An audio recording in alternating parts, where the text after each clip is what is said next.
अभी हमारे साथ व्यापारी एकता पैनल के प्रवक्ता राजकुमार राठी जी जुड़े हुए हैं। राठी जी, आपका तो पहले बहुत बहुत स्वागत है स्मार्ट 24x7 इंडिया में। इस बार चुनाव है, आपकी क्या रणनीति रहेगी? देखिए, मैं समझता हूँ व्यापारी एकता पैनल को किसी रणनीति की आवश्यकता नहीं है। व्यापारी एकता पैनल ने इतना काम किया है कि 32 वर्षों से हम लोगों ने जिनको प्रत्याशी बनाया है उनको विजयश्री मिली है, और उसके पीछे जो है प्रदेश के जो हमारे मतदाता हैं, जो व्यापारी हैं, उनका इसने सहयोग आशीर्वाद है। और उसका भी मैं आपको कारण बताता हूँ, क्योंकि चैम्बर में आप देखेंगे तो हमारे जो पूरनलाल अग्रवाल जी जो अध्यक्ष रहे, श्री चंद्र सुंदरानी जी अध्यक्ष रहे, इन्होंने जो काम किया और चैम्बर को जिन ऊंचाइयों पर पहुंचाने का काम किया है, उससे मैं समझता हूं कि निश्चित रूप से पूरे प्रदेश का व्यापारी समाज अपने आप को गौरवान्वित महसूस करता है। आप अगर अभी से 15 साल 20 साल पहले जाएंगे तो व्यापारी को शासन प्रशासन अच्छी नज़र से नहीं देखता था। ऐसा उनको व्यापारियों को महसूस होता था कि उनको उपेक्षा की नज़र से देखा जा रहा है। जो व्यापारी समाज सम्मान से अगर व्यापार कर रहा है तो कहीं ना कहीं चैम्बर ऑफ कॉमर्स की बहुत बड़ी भूमिका रही है। हमारे पूरनलाल अग्रवाल जी, श्री चंद्र सुंदरानी जी की इसमें बहुत बड़ी भूमिका रही है। और आप देखेंगे इस प्रदेश से इंस्पेक्टर राज समाप्त कराने में जब हमारे पूरनलाल अग्रवाल जी अध्यक्ष थे तो उनके अध्यक्षीय कार्यकाल में इस प्रदेश से इंस्पेक्टर राज समाप्त हुआ।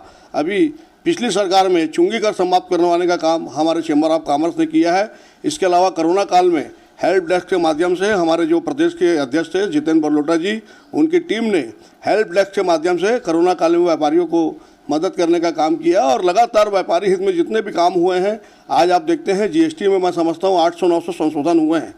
तो छत्तीसगढ़ इतना छोटा राज्य होने के बाद 450 संशोधन हम लोगों ने जो सुझाव दिया था उसको केंद्र की सरकार ने, हमारे फाइनेंस मिनिस्टर ने स्वीकार किया और उसको स्वीकार करते हुए उसमें विसंगति की जो थी उसको दूर करने का काम किया। तो छत्तीसगढ़ चैम्बर ऑफ कॉमर्स का महत्व जो सिर्फ ना राज्य सरकार में है बल्कि केंद्र सरकार में भी जो चैम्बर हमारा जो है छत्तीसगढ़ चैम्बर ऑफ कॉमर्स है उसको एक वेटेज मिलता है।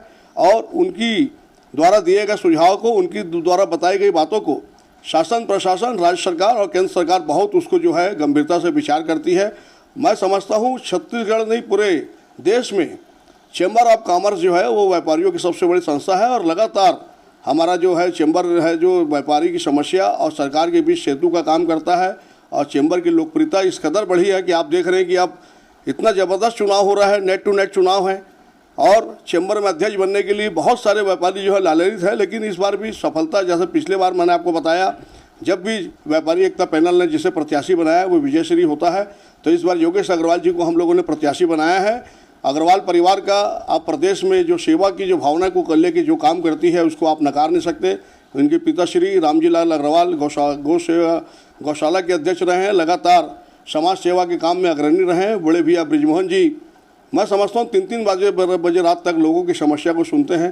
तो अग्रवाल परिवार सेवाभावी समाज परिवार होने के साथ साथ प्रदेश में अपनी एक पहचान रखता है। और Yogesh Agarwal G rice mill के काफ़ी समय तक अध्यक्ष रहे और व्यापारियों के हित के लिए अनेक काम किया। जब इस प्रदेश में एक तानाशाही मुख्यमंत्री की सरकार थी, हम लोग विधानसभा का घेराव करने गए थे तो योगेश भाई के सर को फोड़ दिया गया था।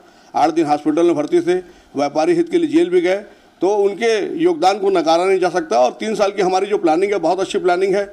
एक तो ऑनलाइन व्यापार को बढ़ावा देने के लिए हम लोग बहुत बड़ा कदम उठाने जा रहे हैं। एक चैम्बर का खुद का पोर्टल होगा, उस पोर्टल के माध्यम से हमारा जो जांजगीर चांपा का व्यापारी जो कोसा बेचता है वो कोसे को जो है देश में कहीं भी खरीदा जा सकेगा। इसी प्रकार से नगरीय सेवाओं में आप देखेंगे वहाँ का जो चावल है पूरे देश में फेमस है, पूरे विश्व में फेमस है।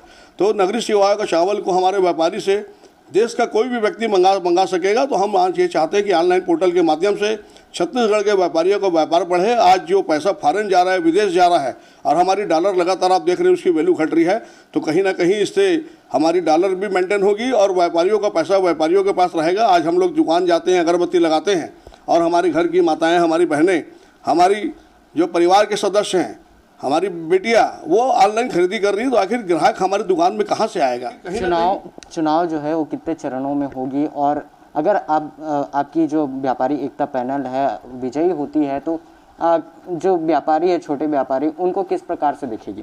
देखिए, मैं उसी संबंध में बता रहा था कि हमारा जो संकल्प पत्र है कि विजयी होने के बाद हम क्या क्या करेंगे, तो मैं आपको बताना चाहूँगा जीएसटी में अभी भी जो विसंगति है उसको दूर करने का काम हम केंद्र सरकार के माध्यम से करेंगे। इसी प्रकार से फैक्ट्री एक्ट में संशोधन का काम होगा।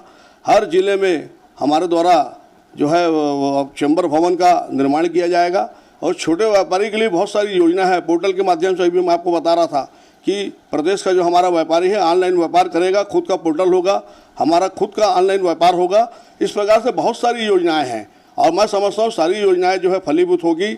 हम लोगों ने इसके अलावा एक हेल्प डेस्क का जो है निर्माण करने जा रहे हैं, जिसमें व्यापारी अपनी समस्या को रखने के अलावा कोई सामाजिक सरोकार हो, किसी भगवान न किसी व्यापारी का कहीं रात को 2 बजे एक्सीडेंट हो जाए, उसको कहीं ब्लड की ज़रूरत पड़े, उसको कहीं कोई मदद नहीं मिल रही है, तो हमारा जो हेल्पलाइन डेस्क है व्यापारियों के लिए सामाजिक सरोकार की भावना को लेकर व्यापारियों की हर प्रकार की समस्या का निराकरण करेगा। 24 घंटे हमारे जो व्यापारी पदाधिकारी जो बनेंगे वो 24 घंटा जो है व्यापारियों के लिए तत्पर रहेंगे। आपको हमारे यहाँ नहीं आना पड़ेगा चैम्बर ऑफ कॉमर्स के भवन में, हम खुद जाके हर महीने जो है मॉनिटरिंग करेंगे, व्यापारी की समस्या को सुनेंगे और वहीं से शासन प्रशासन से बात करके कोशिश करेंगे कि वहीं पर समस्या का निराकरण हो।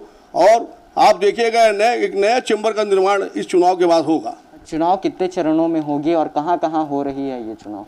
देखिए 3 दिन पहले महाशिवरात्रि के दिन धमतरी में और मन्ननगढ़ में इलेक्शन हुआ, उसके बाद कल भिलाई में वोटिंग हुई, आज राजनांदगांव में चुनाव है, कल बिलासपुर में चुनाव है और हमारा जो अंतिम चरण का चुनाव है राजधानी रायपुर में 20 तारीख को गुजराती स्कूल जो देवेंद्र नगर में स्थित है वहाँ पे होगा। वहाँ पे हमारे जो रायपुर ज़िले के जो मतदाता हैं, जो नेवरा के हैं, भाटापारा के हैं और आरंग के हैं, नयापारा राजिम के हैं, अभनपुर के हैं, उसके अलावा महासमुंद के मतदाता और जो बचे हुए मतदाता हैं वो भाग लेंगे। लगभग 11,000-12,000 मतदाता उस दिन जो है गुजराती स्कूल में मतदान की प्रक्रिया में भाग लेंगे। उसके बाद 21 तारीख को सभी मतपेटी खुलेगी और शाम तक परिणाम आने का हम लोगों को विश्वास है कि जब परिणाम आएगा तो व्यापारी एकता पैनल पिछले कई चुनाव की तरह इस चुनाव में भी भारी बहुमत से विजयी होगी। ये थे हमारे साथ राजकुमार राठी जी, जो कि व्यापारी एकता पैनल के प्रवक्ता थे। इन्होंने बताया कि इनकी रणनीति क्या होगी।